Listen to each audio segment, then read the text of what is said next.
Red light. Yeah, Na, na, na, na, na, na. the sun is up, the sun is up. The sun is up and it's smiling. Another clear blue perfect day. Paradise. A warm breeze from the ocean. Warm breeze blows your troubles away. Next Wednesday. Oh, yeah. A walk on the white sandy beaches. A call from the turquoise sea. You know you're right where you're meant to be. If you find yourself believing, if you find yourself still dreaming, if you find yourself in love with life, you found yourself in Cayman kind. We're in Cayman kind. Are you Cayman kind? Living in Cayman kind. If you find yourself believing, Cayman kind. If you find yourself still dreaming, Cayman kind. The sun is up, and it's smiling. The sun is up,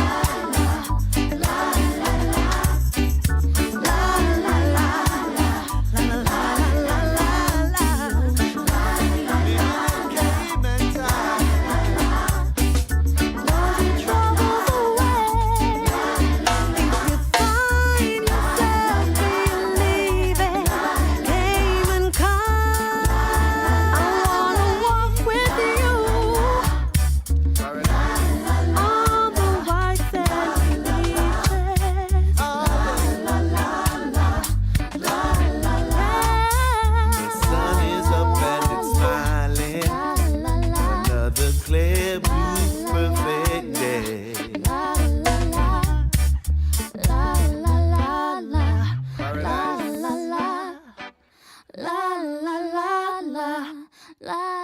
Yeah, yeah.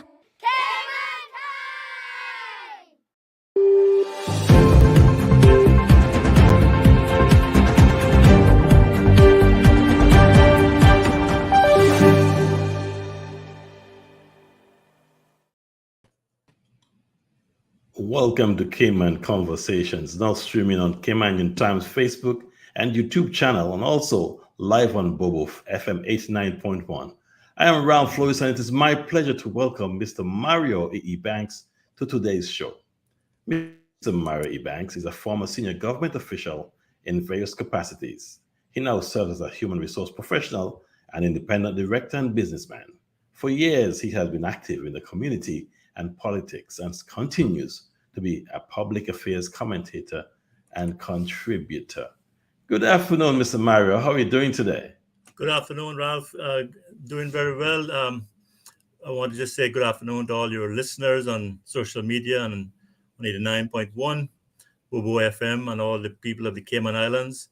It's good to be back, Ralph, with you on the show. Last time we were on the panel and we took a little break, and it's good that you're now reinvented into Cayman Conversations, and you're getting bigger and better. So this is great. Very good. Thank you very much. We took some ideas and suggestions from the last show. And so of course, we included the radio access to that, which is very popular these days. And of course, it gave us each an opportunity to have something to say and to comment on topics that we feel passionate about. And doing it this way, we not only share the platform with other people on other days, but also we get a chance to have a conversation. And that's why it's called Cayman Conversations. Well, Mr. Banks, we know you're passionate about human resources and employment. And just recently, we spoke with the minister, and another guest, and we were always talking about employment, employment, employment. I want you to give us just your thoughts about employment and job opportunities in the Cayman Islands at this stage. How do you feel about it? Yes, thank you very much for your kind remarks. I have always been very passionate about human capital development. I believe that in the Cayman Islands, we are a service economy. We don't export physical products or export labor and services. So human capital is a very, very important part of our economic pillar. And we need to definitely ensure that human capital is available, well skilled, and prepared, and that we have proper development and succession planning. Those are all elements of good human capital management. And I've always been passionate about Caymanians being at the forefront of that effort, that journey, and making sure that there's a level playing field for Caymanians, and Caymanians get first choice, and that Caymanians are developed, and that they are also, of course, held accountable to perform and to compete, but that they're not disenfranchised. From the time I was in university in the early 80s, I developed that great passion for not just for learning, but also for ensuring that we have proper human capital development in any country. And that's why I was a founding member and the second president of the Overseas Students Association, which was an organization that was formed to provide support for overseas students and also local tertiary or college level students. I also, in the late 90s, was a founding member and also one of the founding presidents of the Cayman Society for Human Resource Professionals, again, to help to kind of build that bridge to the future in terms of human capital development. Now, I know that there's been a lot of discussion. You and I have talked about it, and been a lot of discussion in other talk shows and in the community about employment and about a trade school and stuff like that. But I want to just say a couple of things. When the community college, which is now the university college, when the community college was developed as a campus, I mean, it was for many years the community college operated out of the Cayman Islands High School. They used the sixth form block and some of the classrooms in high school, and community college did study classes in the evenings. But when they eventually got their new campus, where the campus is now, and then the late Honorable Benson O.E. Banks was the Minister of Education at the time, and did a lot of development. But the community college was developed, and the campus was opened under his government. They had a very wonderful, well-equipped, state-of-the-art vocational program. They had a hospitality school. They had a reception area. They had front desk. They had a kitchen. They had a bar. Some of that is still there, but it's not really being used, right? But it was state-of-the-art. Then they also had mechanical. They had construction, electrical, and plumbing. All those were subjects at the community college. When I was working at the Ministry of Community Development in the mid 90s, and we did a program there where we had offered stipends to people who wanted to get involved in vocational studies, technical studies, in the trades, whether it was construction, electrical, plumbing, hospitality, sheet rocking, construction stuff, right? So what we did is we attracted a cohort of students who were into that program. We got employers in the private sector, construction companies. At that time, it was through the Cayman Contractors Association and another organization called CASE, which was the Society of Architects, Surveyors, and Engineers. And we also had the Hospitality and Tourism Association, Restaurant Association. And we arranged with them that these folks would get an opportunity for work experience. But in addition, the government at that time, to their credit, put in place a stipend for these students so that they didn't have to worry about being able to make ends meet, and the employers didn't have to pay them a regular salary. If they wanted to pay them something, they could, but the employer was supposed to provide them with the opportunity to learn, give them mentoring, development, coaching, and help them to learn these trades, right? But I'm here to tell you, sadly, that I think we started that program with about 60 students, and after the first term, we probably had only half of those left. And after the next term, they had about 10. So they were getting a stipend, they had jobs, they were also going, the schooling was paid for. And so they didn't do it. Let's fast forward a little bit later, a little bit more current. We have SciFec. SciFec, I haven't visited SciFec since COVID, but prior to COVID, I was there quite a bit, and we did some tours and stuff with from industry. And I mean, they have programs there like hairdressing. They got videography. They got all kind of good programs, right? But again, my point is, we talk about all these. We want a trade school, but we have all these programs. Why is it that these programs are not working? I am told, and I haven't seen it. You probably have seen it. That the new John Gray High School that just recently opened has a fantastic suite of technical studies facilities. Now, again, you have all of these facilities. Why is it that we still talk about needing a trade school? We had the John Silver's property in West Bay that was purchased by government probably 25 years ago. That was supposed to be a hotel training school. It still hasn't happened. It's a white elephant. So my point is this: human capital development does not have a champion in the Cayman Islands. We need to have human capital development champions, or a champion, to push these things through, because we keep talking about it year after year, election after election, and it doesn't happen. Let me just say, so the question is, Ralph, Yeah. why is it that all these programs are not working? Why is it that it haven't produced anything of substance? Now, maybe there's some students that got through and did well, but I think those are, I don't know who they are, but there's a minority of people. We just need to look at what's causing it. Do we have proper focus? Do we have a vision? Do we have the funding? Is it aligned to a strategy? Or is it just stuff that you throw money at and then we say, okay, tick that box, that's done, but we're not getting the results? And I think that, as I started out to say at the beginning, as a service economy, human capital is a critical input, and we have to treat it as the critical input that it is and stop paying lip service to it. And the blame for that has to be shared by public sector and the private sector, and also by some of the students and some of their parents, because some parents might feel that their children are destined for certain careers and certain jobs, when in fact they would be better and more happy and more productive and more successful in different areas. But they get sort of pigeonholed in certain areas, and they don't work out, or they don't like it, or they fail. The other missing element in this issue of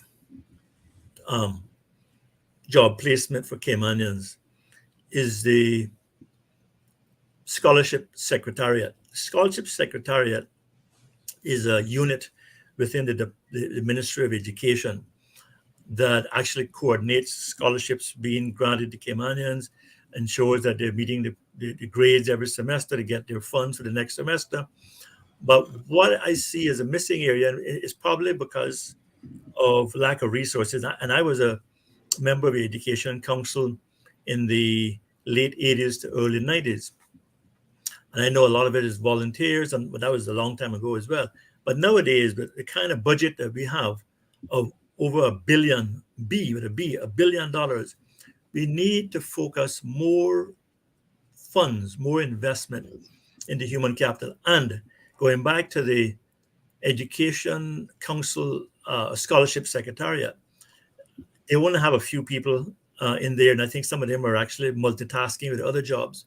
But nobody actually seems to be coordinating with these students to see who is coming back, what skills they have, what qualifications, where they're going to be placed within the public sector, or how you're going to align their recruitment and placement in the private sector vis-a-vis work permits that are granted or renewed in the private sector when you're having these Caymanians coming back from university that can be assimilated into jobs and developed and be able to succeed and to move up.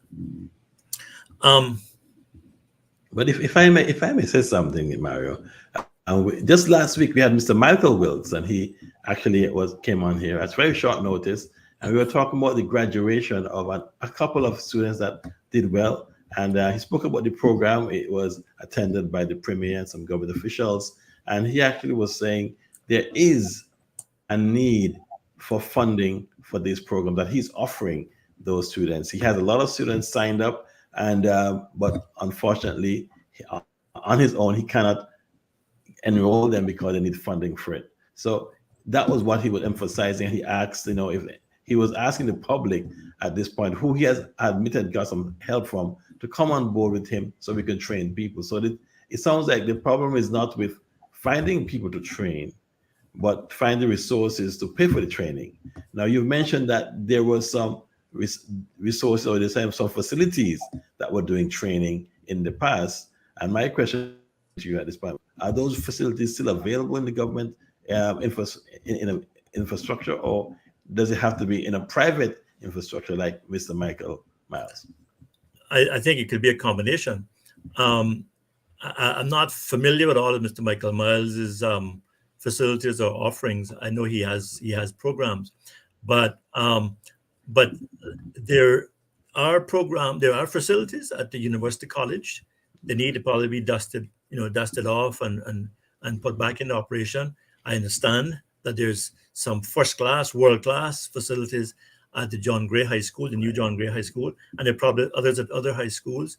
SciFec, as far as I know, still has those facilities. So it just needs to be coordinated. There needs to be a SAR, a director, a coordinator, a director. I agree. Exactly, because to pull these things together, I mean, we continue to put, have these strategic policy statements with all this wonderful stuff, but then nobody thinks about, okay, how are we going to make this work now? How are we going to connect these dots and make this thing work? And how are we going to test it to make sure it's effective? And how are we going to report and be held accountable for these public funds? I think that we're missing an opportunity for the last 30 years of not delivering enough. At the same time, the government is collecting tremendous amount of money on work permit fees, right? And there's also some conditions that are applied to employers on their work permits. Some of them have conditions that they have to give a scholarship or they have to train a Caymanian or whatever. All those funds can be directed to these causes, but they need to be coordinated, and it got to be coordinated by having proper resources and the existing and we'll talk about this later on if you have time. The existing immigration infrastructure is so dysfunctional and so under-resourced and so heavily dependent on volunteers, it seems, that they're just not able to keep up. So the other area of job placement for Caymanians is to do with the Department of Work, WORC, Workforce Opportunities and Residency Cayman Work. And they have a jobs portal that supposedly is supposed to replace advertising that was once done in newspapers such as Caymanian Times.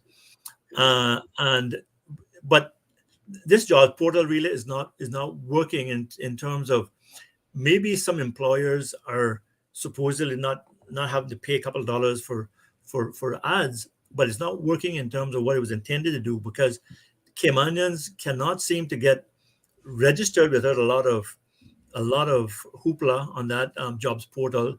You have to be registered to apply for jobs there. When you apply for jobs, there's no linkage or accountability or enforcement to make sure that the employer actually acknowledges your application or even considers it. And when that employer goes in for a permit, again, there's no auditing, no checks and balances, no enforcement. So again, and that's another whole big subject, that thing about employer um, uh, recruitment portals and artificial intelligence and all. That's a whole different subject. We could talk about that for hours also. Yes. But that's another loophole in terms of job placement for Caymanians. The other area that and there was a group on the radio this morning on the Business Buzz talking about the hospitality industry and the hotels Yes. attracting Caymanians and stuff, right?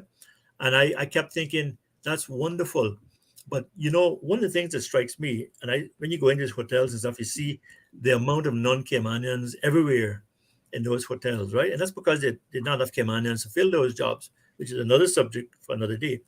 But I understand that the few Caymanians who go in there to work feel so um, strange. They feel so like they're in a foreign country, and they're not being um, integrated into the foreign workforce.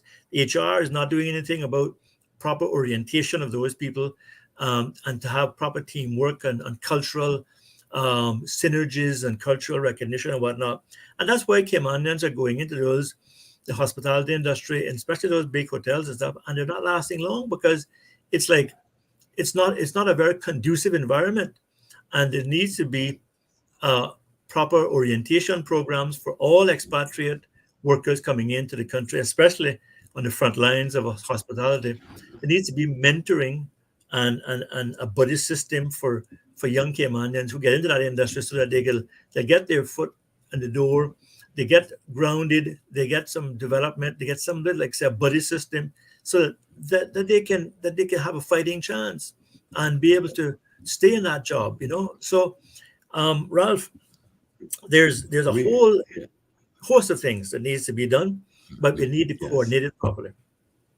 And you make a very good point. The things that you've been mentioning, we've had discussions on them.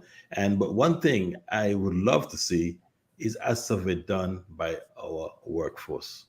We need to know what jobs our people are interested in. Because if you're not interested in working in a hotel industry, it doesn't make any sense trying to train you for it or to push you in that direction. We don't understand our workforce, what are they inclined to do? Yeah, we have training available, but we need to sort of tailor make it. And it needs somebody to coordinate and drive it, because unless you understand your workforce, what their needs are, what their aspirations are, you wouldn't be able to find jobs for them or train them appropriately and place them. Because I've spoken with our friend Mark from time to time. He says there are jobs in the hotel industry, but who's going to do that? And so therefore he has to bring in from outside. There are new hotels coming up. What's going to happen in the future? But if our people are not interested in working in that industry, we're going to have to fill them with people from overseas. And so as we talk about other areas for example, in industries and in careers, we need to understand what careers are students, school leavers aiming for when they leave school. And this is where you should be starting from, to get a plan in place to identify what professions are needed and I mean, I encouraged. think I think you're right. I think we needed to have a proper skills, a jobs needs survey, and also a Yes. skills needs assessment, and what people are interested in. Um, I tell you this: when you see Caymanians on the front lines, whether it's diving, water sports, or whether it's restaurant or bars or hotel, when you see Caymanians working, man, they are good. I something, and I always, whenever I see them, I always praise them. I praise the foreigners too if they give good service, or when they give good service. But I tell the Caymanians, I say, this is such to have a talent like how you have, to be able to talk to people, to be able to communicate. I say you can take that skill into any job or any profession, because you develop so much with those frontline jobs, and there's nothing wrong with those jobs. They pay well. Yeah, there's shift work and there's issue with that, but I mean that is minor. You can get your whole day off sometime, and you got to work in the evenings. But I think, like I said, there's lacking a proper messaging, proper coordination, proper alignment, And it's not gonna be, it can't be done in a vacuum. It has to be part of a whole plan where all of the spokes in the wheel are properly aligned and straightened and oiled for it to work properly. Um, and the question of all the hotels and no people to work for is another issue. I think we got to look at whether we can handle all of this too, because we have to get into the issue of carrying capacity, and that is something that nobody seems to be looking at, because we're looking at the money, but we got to look at the what my friend Billy Adam calls short-term gain for long-term pain. But to be able to mitigate the damage of some of this stuff, we got to put the money in, whether it's private sector, public sector, or a partnership, to be able to properly coordinate training and development, messaging, getting people from the time they are at middle school level to understand what their skills are, what they want to do, and then start to focus them in that direction for a career. And that's how we build a nation. Apprenticeship schemes, development schemes, but having people that are passionate about it and are going to be proper SARs and coordinators of it, and to be held accountable for results. And this is what is the driving force behind what we're doing today with Cayman Conversations. Because we need to talk about these things some more. The knowledge and the experience and the advice and the experts are available. But we need to come together and have discussions and put our ideas together and sort of get the word out or make some effort to make it happen. We can talk about these things forever, but if there's no execution, it doesn't make sense. And you're telling me that way back in time, this has been happening. But it's not. We're not getting anywhere with this. So how do we make something happen? Like I said, if we keep talking, put it on the front lines, or put it where people have to hear, and hold people accountable, and make recommendations as to why this should happen, and identify, okay, we need to have someone in charge. Can you put someone in charge and put pressure on the powers that be? So let's get this thing done, because we've been talking, and we just can't stop talking, because I understand people say, I've had enough, my energies are gone, but we have to keep pressing. If you really want to achieve something in life, we have to keep pressing on. It's not going to be easy for everything, but individuals such as yourself who are passionate cannot stop talking. You have to keep talking, and no one should shut you up because you need to keep talking or something. So we have an independent platform called Cayman Conversation, and we'll keep talking, because at some point, somebody will listen. Well, people got to listen, but they also got to act, And I tell you, it's very tiring to keep saying this thing year after year, decade after decade, and nothing happens. And that's the reason why I decided to run for political office a couple of times, because I kept saying, well, I'm going to work behind the scenes, provide advice, provide support, and get things done. And it just doesn't get done. So I said, let me just try it myself and see if I can get in there where I can make it happen. And it hasn't happened yet. So what can I say? On that note, and I had on my list, what are your plans for elections? Are you gonna try again, or are you gonna take a back seat? Well, I haven't decided yet what to do about the next election. The general elections is slated for 2025. Yes. This is now 2023, so we do have some time to consider things. But I believe that, like I said, the whole issue of, and perhaps in one of our future conversations, we can talk a bit more about immigration reform if you don't have enough time today to really discuss it, because it is a big topic to properly flesh out. But we do have some time, so feel free to comment if you would like to. Yeah. Well, let me just say that in terms of your question about my intention, I haven't decided what to do. I'm still thinking about it, listening to people, praying about it. My wife is also my greatest support and advisor, and I have to make sure that she's happy. So I have to also listen to her and my other family members. But I believe in a structure. I don't believe in a marriage of convenience. And when I ran in 2021, we didn't have a team or a party or an alliance. We ran as a a whole pile of independents, which um, was not very wise, and so we ended up with a margin of convenience that we have now. The opposition party, the Progressives. I was once the very senior in that party. I'm no longer in the party, but I was the first vice chairman, so I was almost up at the top. But they have gone astray as well. So unless they reform significantly, I wouldn't. I definitely wouldn't join them. But I think I'm a party man. I'm a person for structure. I believe in a proper ideology that people can be judged by. I believe in having accountability. I believe that people who get elected or who run must run for the right reasons. And if you're going to go in there to make money or to be corrupt or whatever, stay out of it and do something else.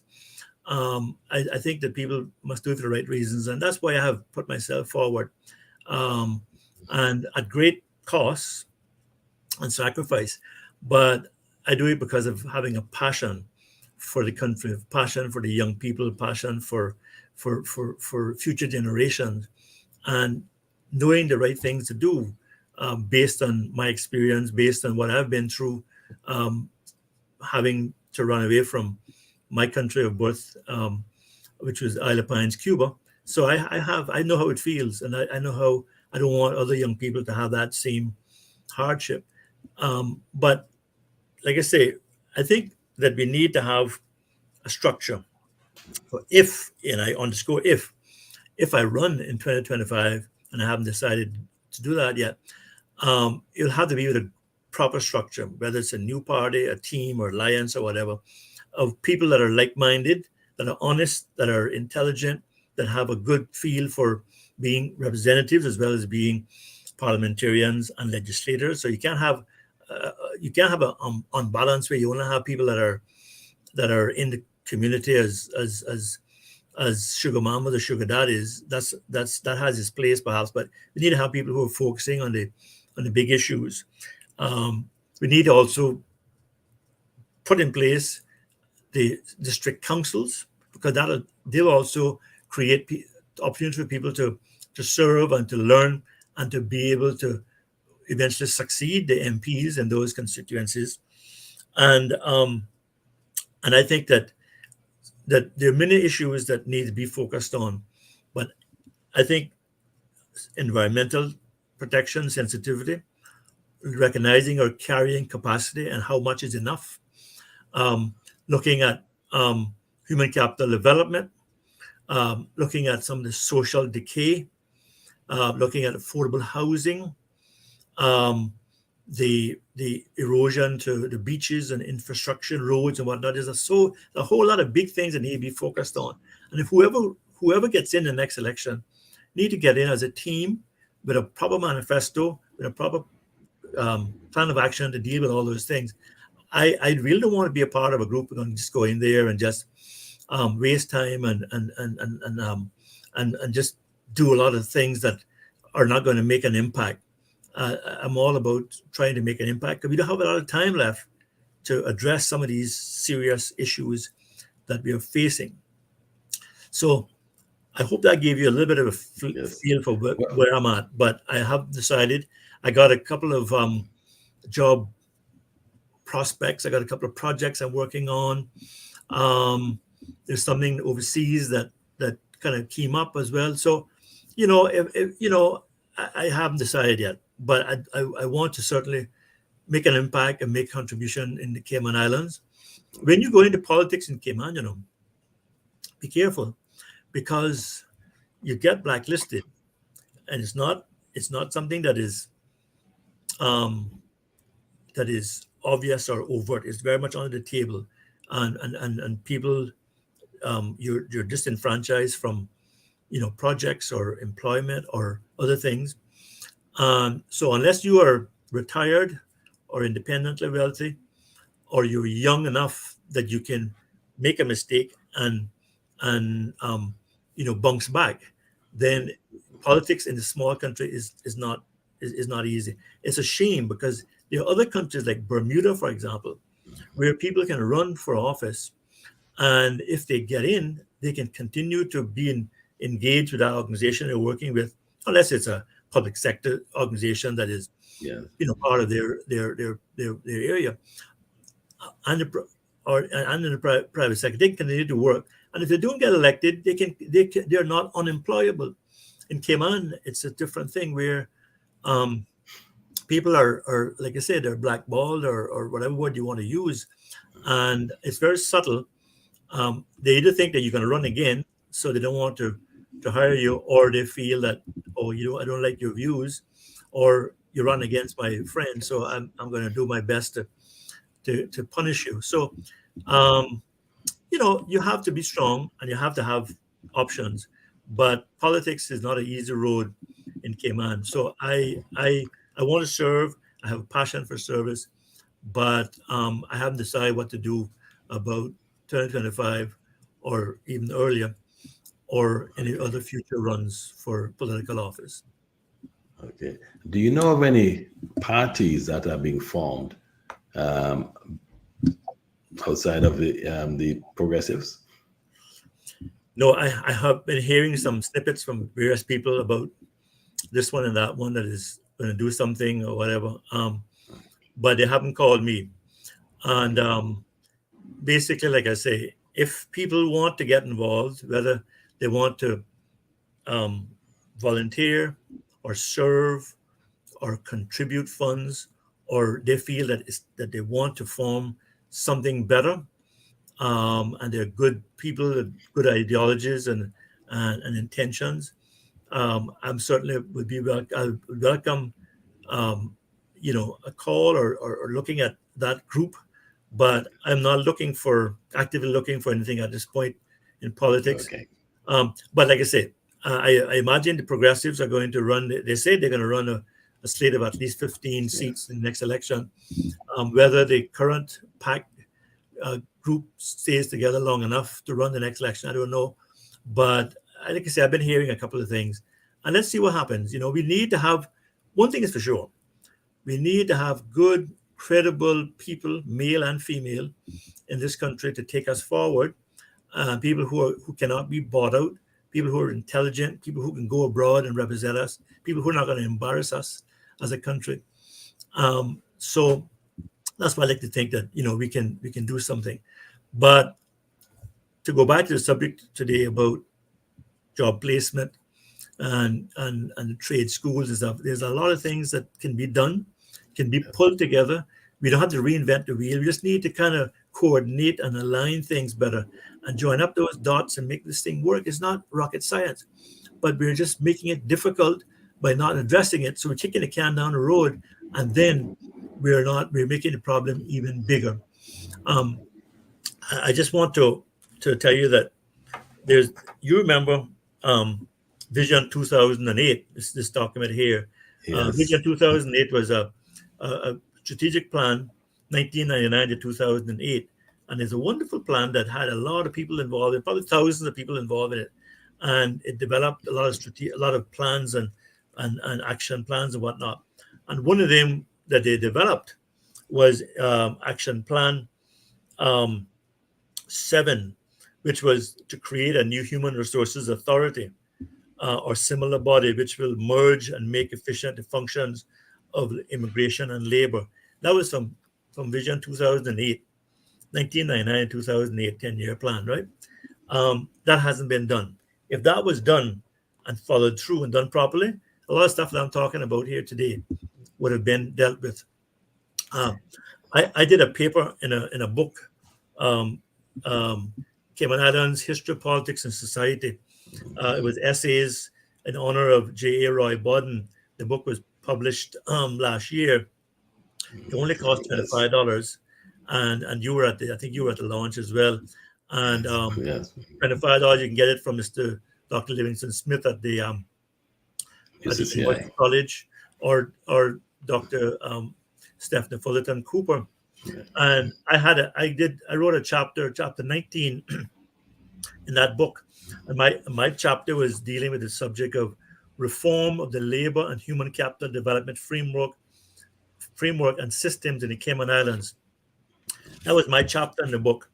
And it's actually a good read, if I may say so myself. But it talks about the pulling together the whole immigration board situation, realigning it, uh, merging the immigration part of work really with labor, so you have a joined up system, and then also how to better um, align with education council secretariat, how to align with private sector organizations, how to align with industry, and I would encourage you and the listeners to get that book, which is $25. CI can get from the which is a great a hell of a deal really.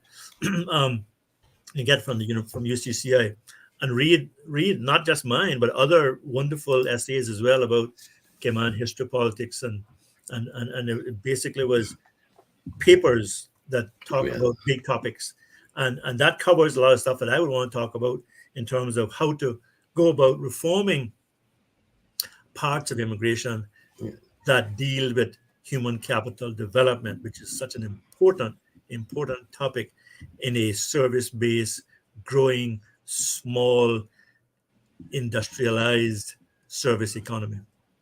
and you know what I've found in my years, not only in the Cayman but overseas as well, that there have been solutions and suggestions put forward that make a lot of sense, and they're sitting on the shelves gathering dust.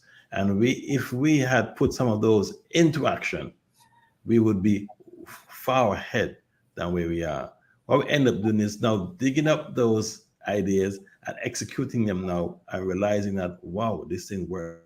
So we need to get to a stage where let's look at what has been done already and tweak it, if anything, and let's execute and get these things happening and stop, just, playing politics, as we say, with them.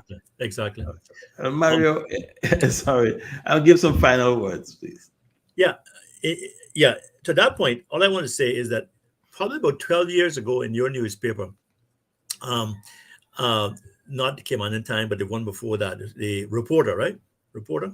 No, Or the Porter was another company. okay, yeah, because it was your paper then. It must have been when you first started the Times.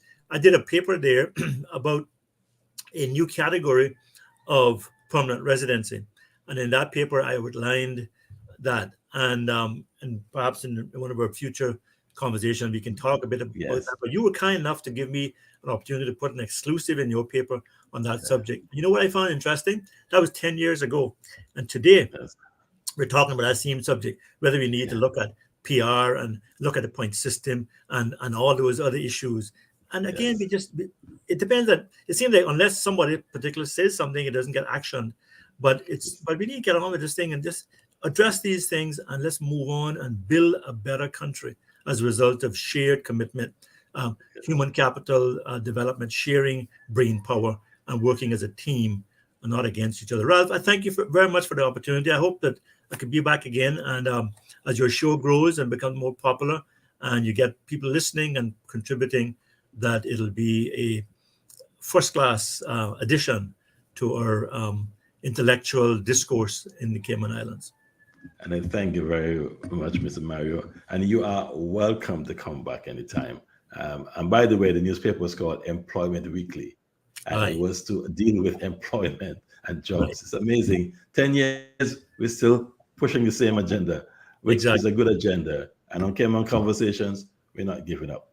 Thank you very much, and hope to see you again sometime. Thank you. Thank you too. Take care.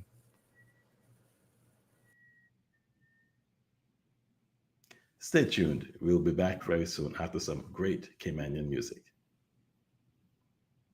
Red light. Yeah. Na, na, na, na, na, na.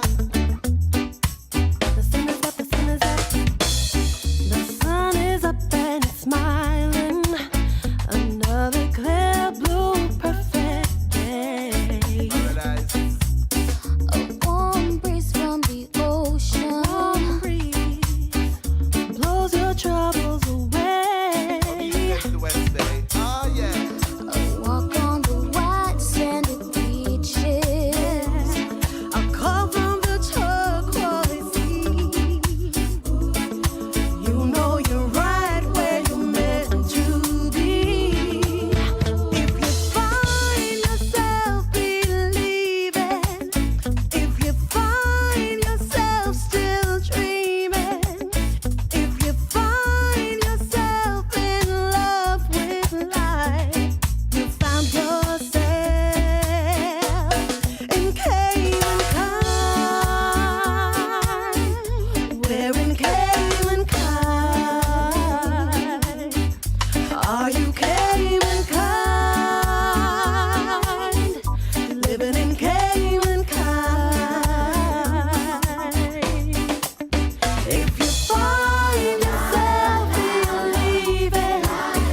Welcome back to Cayman Conversations and welcome to Cayman Kind. What a beautiful song. We want to take our hats off for those children and those producers, Mr. Notch and his team. What a great song. And we keep playing it in the beginning and the end because this has so much, meaning to it.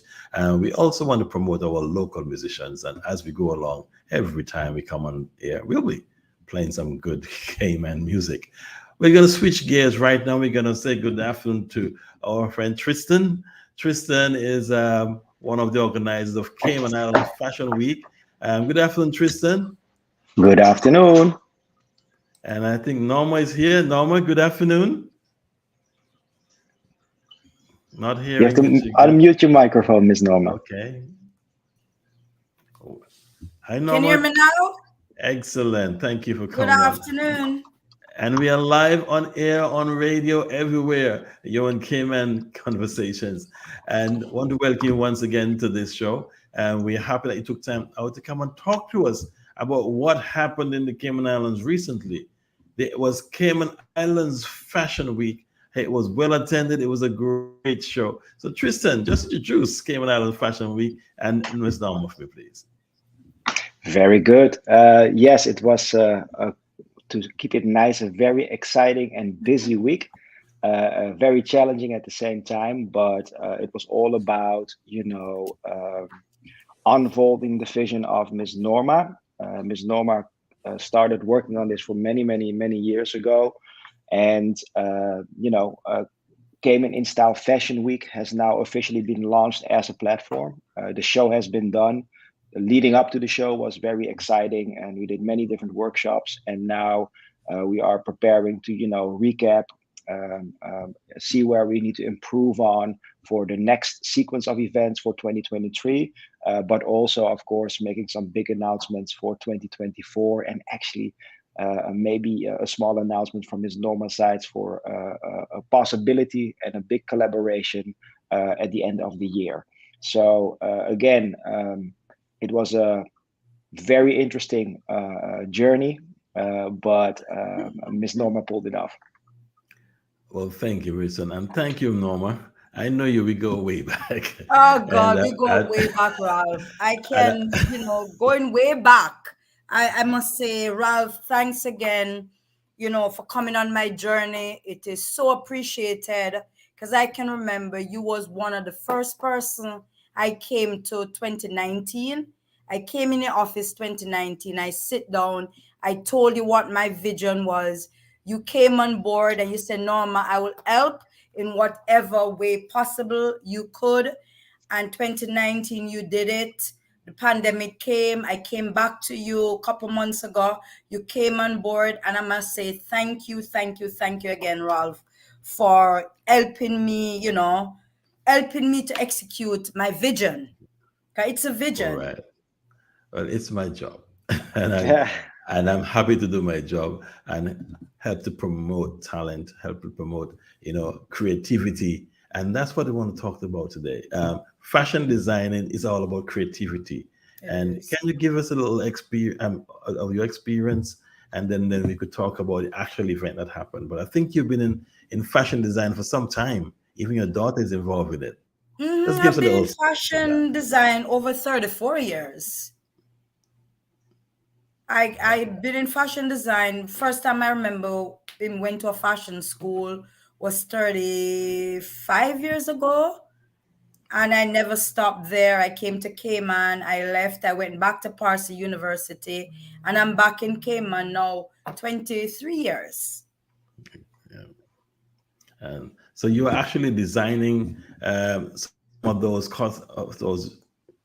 not costumes, but some of those clothes that Those designs. So those those clothes, designs. I'm a designer and also the owner of one of the designing establishment in Cayman, Creative Fashion and Design.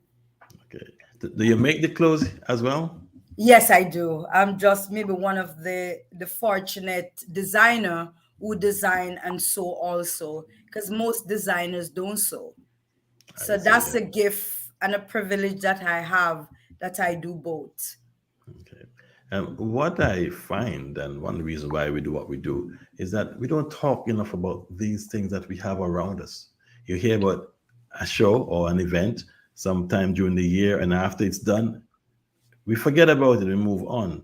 Our goal is to sort of keep it in the forefront because this can go far. I mean, if you go to Cayman Island, not Cayman Island, but if you go to New York Fashion Week, you'll see what's happening. Maybe you could talk about some of those big events that are similar to what we did here and how they are. And Tristan, maybe you could tell us how well are they attended? Because I think you Well, have experience with other fashion weeks. it is kind of interesting that you're choosing those words. I didn't put those words in your mouth. But leading up to the show, Miss Noma brought three young Caymanian girls, women to be more specific, to New York with her. Norma was showcasing her designs there, and these young Caymanian women had the opportunity to walk the New York runway show. And that was even before the Cayman in Style Fashion Week. Um, Again, our journey was quite interesting. There's a lot of, intricate things happening, but everybody stuck through. Everybody, I lost all my hair. I didn't have the chance to shave, but everybody followed through, and we pulled it off. And again, what Cayman in Style Fashion Week is about, it's a platform for youth, primarily local youth and inter-Caribbean youth, to showcase their talents. And leading up to a show like this, it is the Creative Fashion School that helps, develop those talents, so that once the show is there, they can showcase their talents, but then to an international audience with the allure of New York Fashion Week. We're actually finalizing a recap video right now. It takes a lot of time and effort to coordinate everything with everybody. And again, we're not perfect. We make a lot of mistakes. It's the first run, official run for the new Cayman in Style Fashion Week. So we're ironing out all those different things. Everybody's working around the clock. And this week, a lot of photography will be released and a lot of videography will be released. And some more announcements will be made, but we want to do our jobs first in finishing up, on what we promised and what we need to deliver on. And tying into New York Fashion Week, yes, that's a very big show. And I think we pulled off something, quite big here on the island. Again, there's room for improvement always. But we are already talking about a couple of other fashion weeks. I think it was Miami and a couple of other fashion weeks. Miami coming up. We have Miami coming up. Yeah. We have New York Fashion Week coming up again. Yeah. We have London. We have Paris. Correct. We have Milan. We have Dubai. And alongside with Fashion Life Tour. Fashion Life Tour is an organization from New York Fashion Week. They invite me to the New York Fashion Week. Also gave me the platform to bring along some of our local models with me. We are in negotiation with them now to see if we can also bring one or two of our emerging designers alongside me going to Miami Fashion Week in July. So you're talking about models being offered a pathway to develop their skills and build confidence for, presenting themselves on stage and on camera. We're talking about designers offering them a pathway to, help hone their crafts and, start to understand what it really takes behind the scenes to get to get there. And I think Kylo Paris is actually in your waiting room at the moment.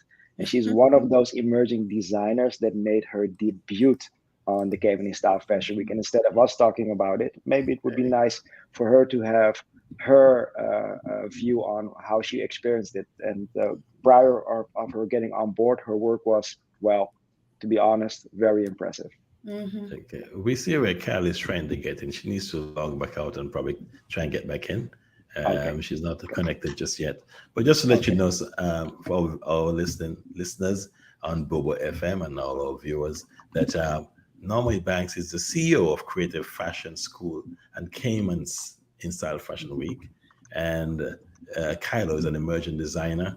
And Tristan said he's a volunteer, but it sounds like he's he's not. He's busy. He's busy. But I appreciate what you're doing, and for Cayman Islands as well. But is Fashion Week all about the clothes, or is it about the models as well? Because you mentioned that you took our models to the New York to for that experience, and that must be Yeah, something. Must be an opener. Can you I speak think to that? I think Norma can elaborate from her craft profession and industry a lot about that. But let me just lead up with a small introduction about it.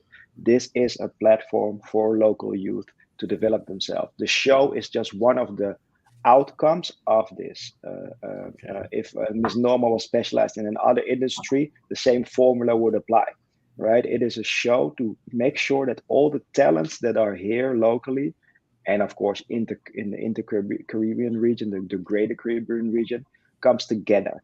I always see Cayman Islands as a hub, and but Cayman Islands itself has so many different talented people. It's like amazing. Every single day, I'm getting more surprised by it. So that's the platform thought about it. But when it comes to the industry, that's Norma's department. The Excellent. industry, it's you. Okay, you have like Oh, I don't know where it at, but that looked good. Go right ahead. We yeah, have a the industry surprise. We have a being surprise for you. Go right yeah, ahead.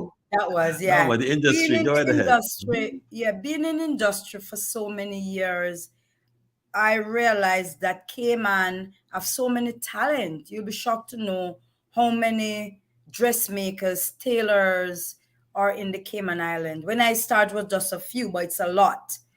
And why one of my reason for this platform, I realize people don't really respect the art in fashion. The art in fashion get throw back aside Mhm. in terms of they don't even use the name. They don't even use the name fashion design. They use the name tailor dressmaking. Okay. And because I'm in the industry and I realize what going on, that was when I decided to take it up and bring it to the next level. The next level, I remember went to the first time I went international was in St. Martin Fashion Week. Then after St. Martin Fashion Week, I went BVI Fashion Week. After BVI Fashion Week, I get the opportunity to do Washington DC Fashion Week. And then last year I did Washington again. And then through that platform, I get discovered through Fashion Life Tour.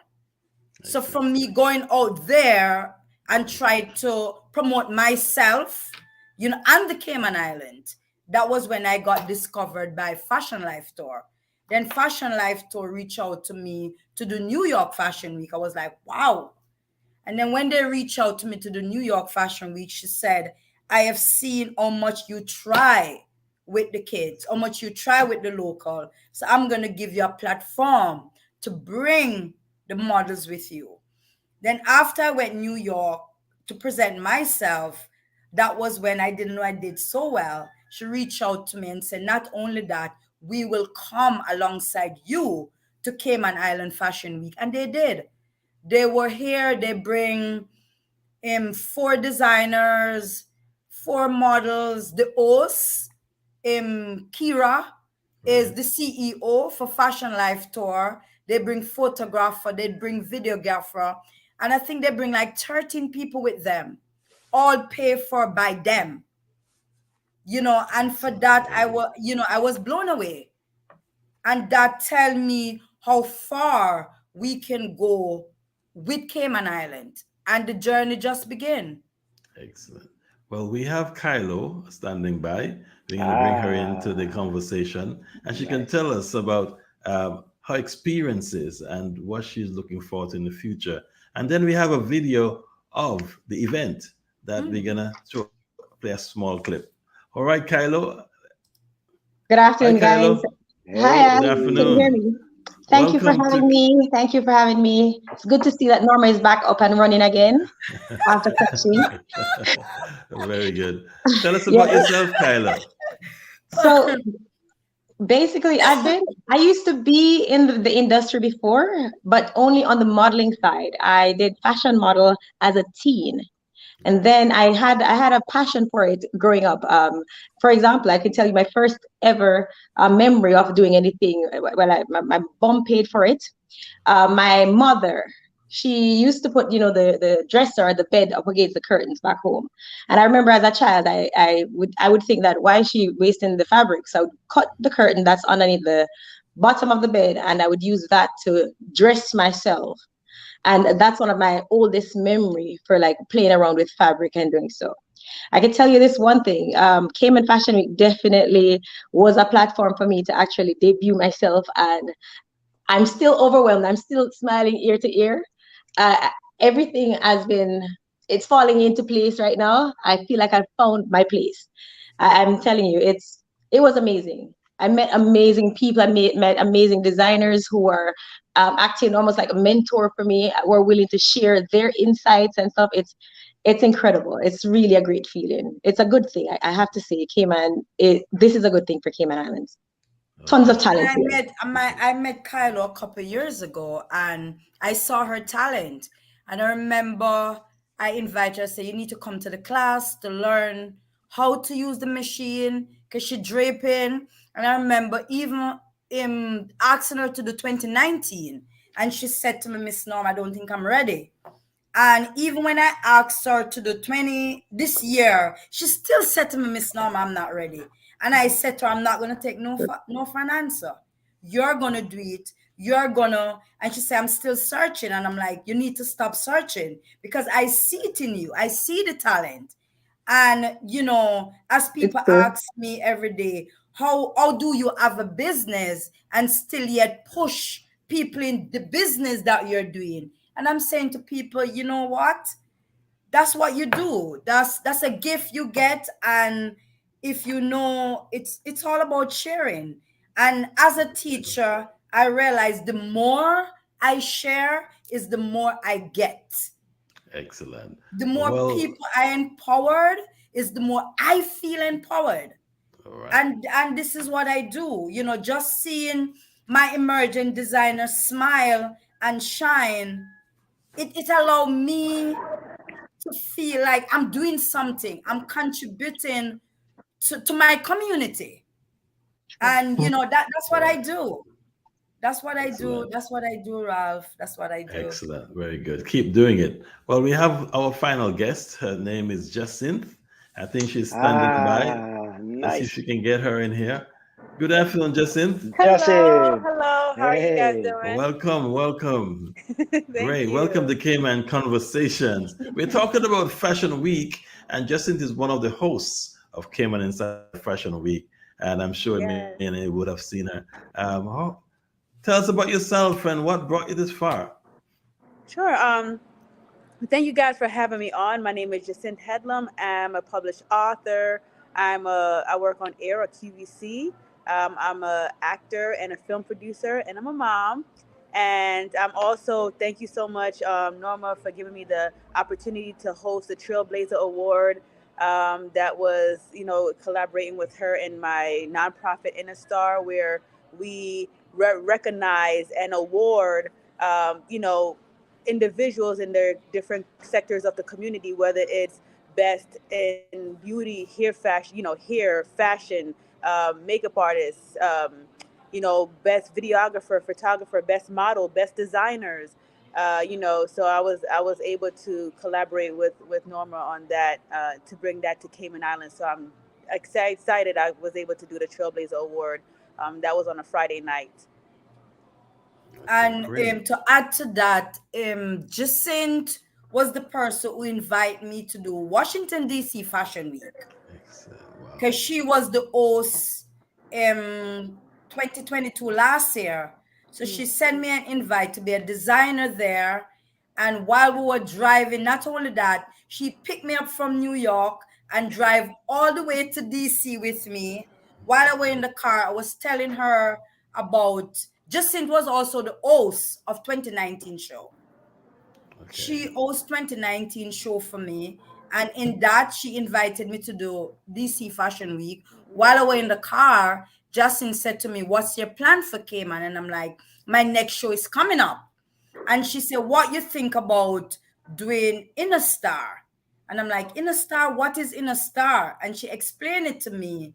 And I'm like, okay, let me go home. Let me think about it. I think about it. I called Justin and I said to her, can I do my own Trailblazer Award and not in a star? And she was grateful to say to me, I will sponsor it. And that's what Justin did. She sponsored it from In a Star, our Trailblazer Award. And she said to me, how many trophies you need? At the time, it was 10. And she said, just let me know. I'll sponsor all 10 trophies. Not Yeah. only that, I will fly down and host the Friday night for you. And Jacinth, I must say, thank you, thank you, thank you. Not Absolutely. only Thank that, you. but Jacinth is also behind our social media. So everything you see on social media, she's our volunteer that do our social media page. So it's amazing when things come together and you see what efforts have been put in the back on the background to make it happen. And when it's successful, you can sit back and relax and say it was all worth it. Tristan, just give us a brief rundown of what really took on the events that happened on that weekend. Yeah, well, I can do that. We had basically four different events. We started with a welcome party where we brought everybody together, from models to designers that just arrived on the islands to prepare for the show. We had some musical entertainment. We had a DJ. We had a lot of stuff going on. And actually, to be honest, it was one of my favorite events because it was A, very informal, B, it was open, C, you could network and talk very casually with everybody that was there. After that, we had the soiree, where our emerging designers could showcase their talent, and where we had the Trailblazer Awards. We spoke a lot about the Trailblazer Award, but actually, it's even bigger than the word. It is an award that is basically driven by the local community to help acknowledge local people in the local community for whatever talent or for whatever contribution they have done here on island, and we have no say in it whatsoever as to who is becoming the winner of that. And again, it was a great evening for us to lead up to the big and main event, which was the runway show. That was on the Saturday, and that was quite a production to pull that one off. But I'm very proud of everyone, all the volunteers that work. A lot of the people are. If we have to make a list of names of everyone that was involved, I think we could write a book about that by itself. Again, nothing was perfect, but it doesn't have to be perfect. At the end of the day, we pulled it off, and I think it's very obvious that we're very thankful and grateful for everyone that participated in this and made this possible. After that specific show, we had the escape, and the escape was more another get together, but to relax a little bit after all that hard work, by doing a boat trip and showcase a broad audience of people on what Cayman is really about. And it was quite a journey. It was 4 days of fun, 4 days of art, 4 days work, Wow. 4 days of fashion, 4 days of Excellent. a lot of hard work behind the scenes. But the behind the scene works, we're gonna give people a little bit of a sneak peek in that also.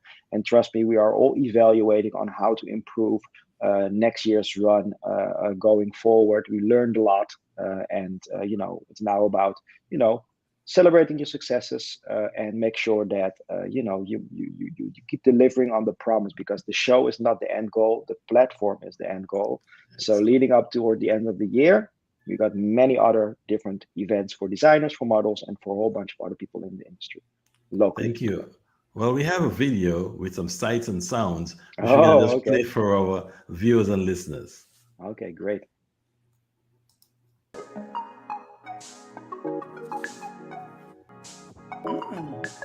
Yeah, Mr. Brian.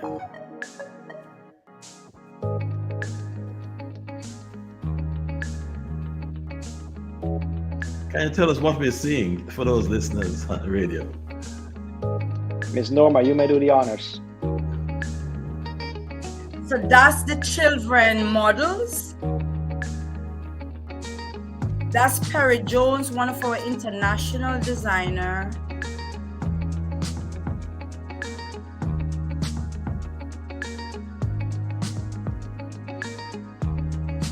That's Paulette, our bridal couture.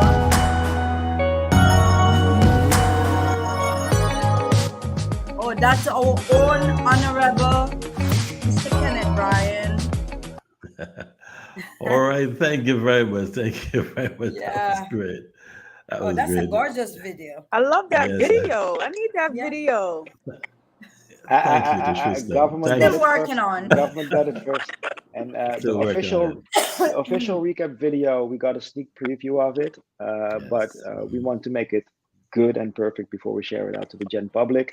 Again, our expectation is after many people asking, begging us to share, the photos. Our expectation and promise is that we're going to try to make sure that everybody gets access to those photos. It was a lot of photos being made, a lot of editing Yeah. being done Yes. by our photography team. Big thanks to them too, of course, especially Will Bicknell and David Goddard.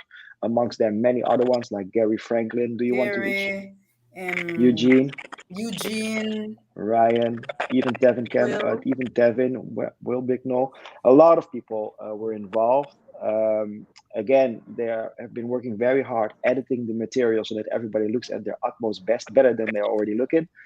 yeah. And then our behind the scene graphic designer that needs a lot of acknowledgement too is Miss Devani from the V Labs. She's actually going to upload all these photos, videos, or a wide selection of them on the website. And we're So going that to do a part two, Kristen. We're going to give you 4 full pages so you can splash all those Oh photos. my God. As soon as you get them to me, we will have Wow. a big newspaper with about 4 or 5 pages of Fashion Week photos. so if I So Wow. so if I have it understood you Thank right, you ready. said you. 6 pages. Awesome. Some of the photos, it will go in. Awesome. No, Um, we will coordinate with you, Mr. And the Rob. reason why I love newspaper is that you can't see the beauty and the quality and the image is real on a small phone. Yeah. And Yeah. that's why newspapers are good. We can give you a quarter-page photo, you'll see a lot better. A So lot. the combination of being online and in print, and in print, you know what print is? It's a snapshot of a time in history. So it's going to Yeah. become a collector's edition, and we're going to have all those in everybody's house. We're going to bring extra copies, and we're going to make it work. Wow. Thank It's you, my Ralph. it's Also, my As That's goal. always. amazing. Thank you. thank You're you so Wow. welcome. much. I want to Thank derail the you. conversation a little bit. That's just my nature. I cannot help myself. But Miss Norma was thanking Jacinth a lot, and another big thank you for Jacinth, but also for Alva Page. Again, leading up to the show, they did some remarkable work with this amount of time to Yeah. get the models ready, not only to be able to walk the show, and how to walk a runway show, but also building their self-esteem and confidence. And Justin, if and Ralph, if you would allow us, maybe Justin, you can give a 1 minute recap of what your experience were with that, because the stories that I heard were very remarkable, and it also solidifies, the parties, Mm-hmm. strategic parties Mm-hmm. that we've been working with, like Alex Benton Foundation, because it's not just about wearing a dress, it's not just about fashion, it's this, it encompasses way more. It's But a lot. again, Way, Justin. way more. Yeah, I mean, when I hear of Cayman Instar Fashion Week, it's not just a one weekend event or a 4 day event. It's a movement. It's a movement across the island because it's impacting lives not just on the island but internationally and globally. We had probably half of the guests there came from out from our international. But prior to Cayman Instar Fashion Week, myself and Alva Page got with a lot of the models and taught them runway. Alva, did the runway, but I also taught them on camera confidence. So there were a lot of kids from ages, I believe, 5 From and up. 5. So Mm-hmm. we had kids, talking on camera. When they first started the workshop, they were like shaking in their boots. Versus, I can literally show you and give you, excerpts from of how they were able to articulate and talk on camera fiercely and just full of energy. But when they first started, so you got to see their growth, and then to see these babies on the runways and these teenagers on the runways, because we came down in January to do the confidence Mm-hmm. boosting workshops with them to get them prepared for Fashion Week. So when I saw them on Fashion Week to see the end result, I was like, wow, they came a long way A from long starting way. to prep them and training them from January to now. It was mind blowing because some of those babies you couldn't even get them on the runway. They were like so scared and petrified. But to see them on the runway in front of a huge audience with all the flashing lights, I was like, wow, they And they did were it. asking, "Am I going again?" Yeah, they Yeah, was they were like literally excited. They asking, "Am were I like, going, Miss come Mom? Am on. I going again?" Like, okay, Right. yeah. Yeah, so I mean, this is definitely a movement. It's so impactful. I say that it's a global impact because this is a beacon that's going to happen throughout the year where people want to come to Cayman for this. So that's a big boost in tourism too. So it's doing a lot for the island. Like this is the go-to event. Like let me know what's the next the date next year because this event is the one for the books every year. I don't care if I'm going to the Emmys or the Grammy call me. I have to be in Cayman for this event. So, Thank you, yeah, Justin. yeah, it's a I, huge impact, man, and most importantly for those kids, those babies. And guys, Justin, I just flew back from New York, which I just did a film. Justin invited me to be a mother and a film called Love After. So I just came back, finished shooting Love After with Jacinth. So even that platform, I've not only been a designer, but eventually I'm gonna add actor to my resume, all because of the help of Jacinth. So Jacinth, once again, thank you. It was a rough ride, acting first, but with the help of everybody, I pulled it through. And thank again. Not only that, we also bring another young Caymanian with me, that Justin give a platform as a role again in production of her new film Love After. okay. So thanks Well, again, Justin, for that platform. I love to think outside the box, and I Yeah, can see, absolutely. and and I can see, Thank you. I can see a future right here. I'm hearing a number of things, and as a media owner, it's amazing. We are seeing tourism developing Yeah. because of Hmm. Fashion Week. Yeah, We see kids who are becoming models. We see actresses being made. We see so much. We are coming together, and with technology, where we're now talking to a number of individuals over different countries, we are able to create a media event where we can talk about something that really did happen a couple of weeks ago, and we can talk about future plans of what's going to happen. We can encourage everyone to get on board because fashion is coming to Cayman in bigger strides. Yeah. absolutely. Fashion I mean, is hopefully important. next year we'll be able to add film to the roster.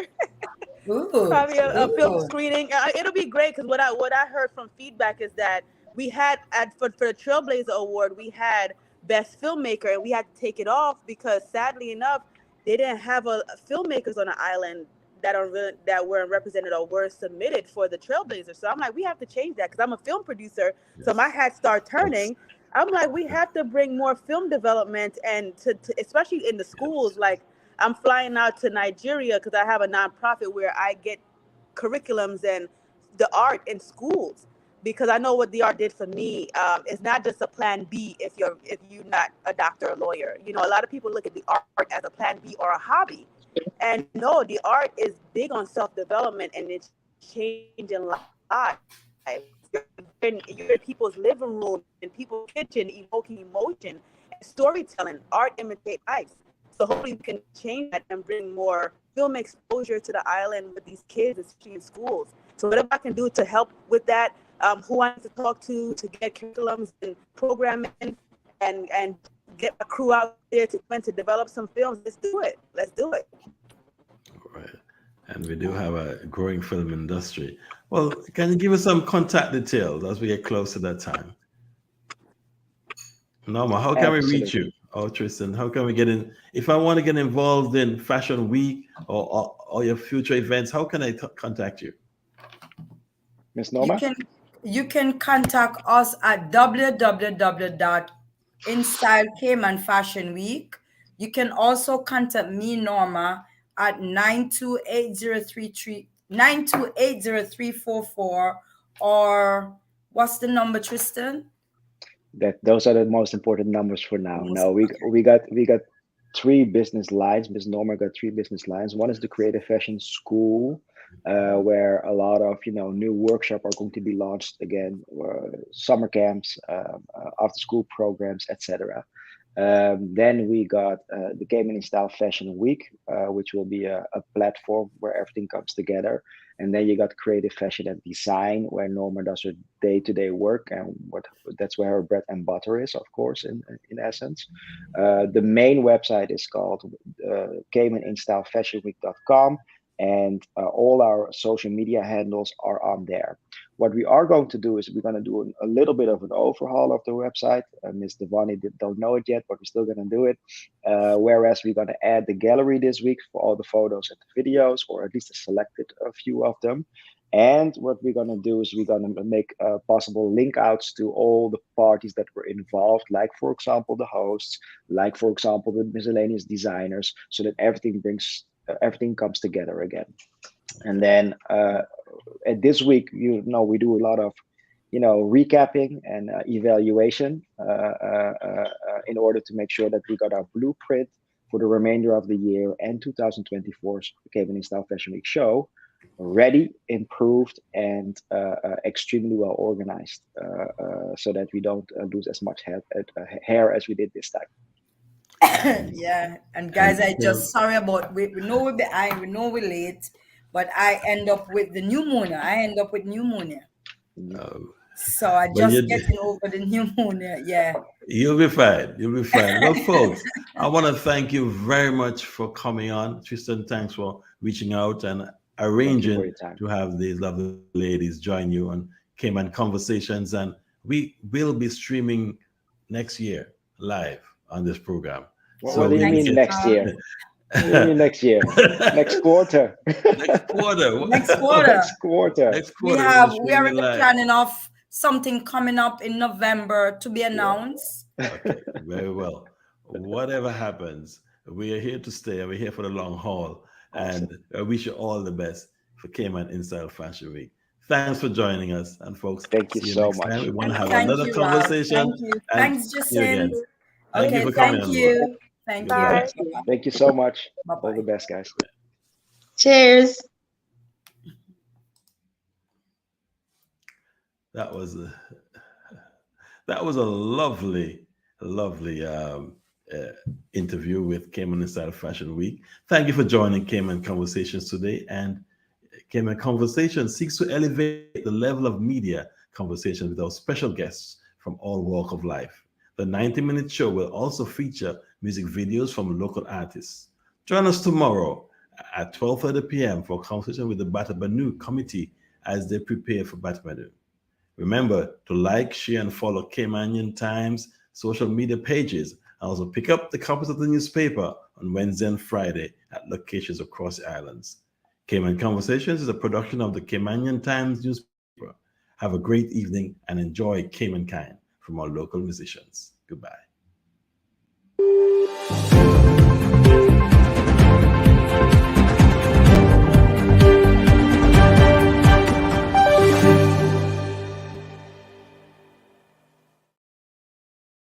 Red light.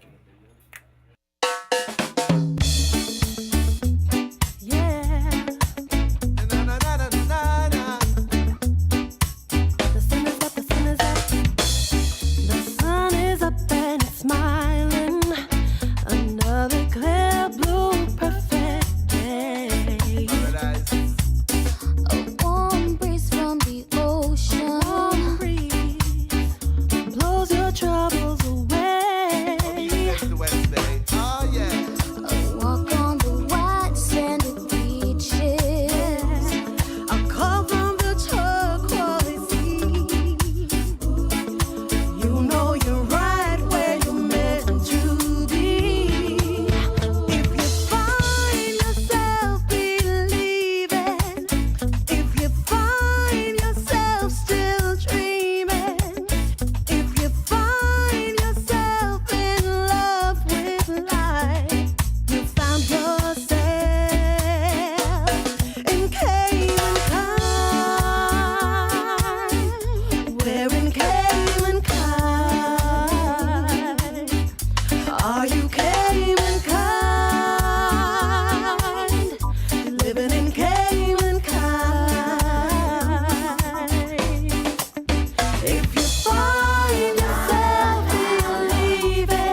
so in love with you. Make me feel alright. I'm so in love with you. Time goes on and see